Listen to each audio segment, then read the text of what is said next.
knowledge that at least we have had progress. Things are not as before. Okay. We have to acknowledge the convention from the global level, the Convention on Elimination of All Forms of Discrimination Against Women.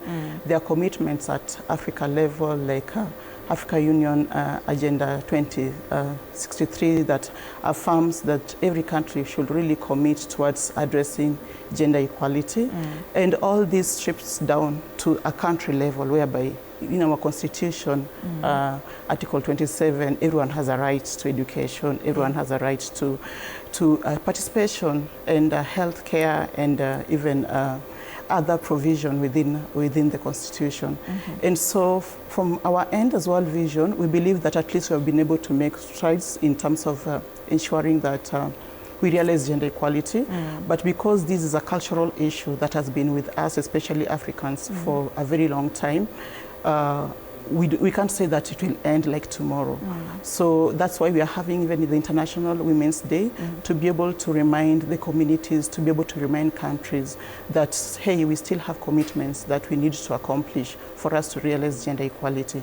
And probably just committing that, of course, we have made progress, but there's still some progress. I mean, there's still some efforts that needs to be made for us to realize gender equality. And more of just ensuring that we pull resources together, we pull stakeholders together, so that the government, as a country, the government should prioritize gender equality as an issue. Of course, we know as a country we have State Department for Gender, we have a commission that stands for gender, and also we have other departments at the county level that push for gender equality. All those are at least country commitments towards ensuring that we address any violence against women and girls.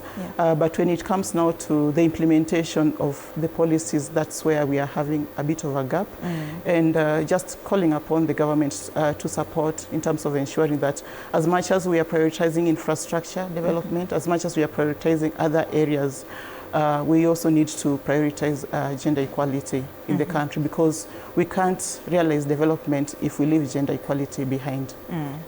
When you talk about some of the gaps that you've noticed, of course, as implementation of policies, maybe you can take us through other gaps that, as the World Vision, you see and you seek to just ensure that these gaps are filled and gender equality is realized.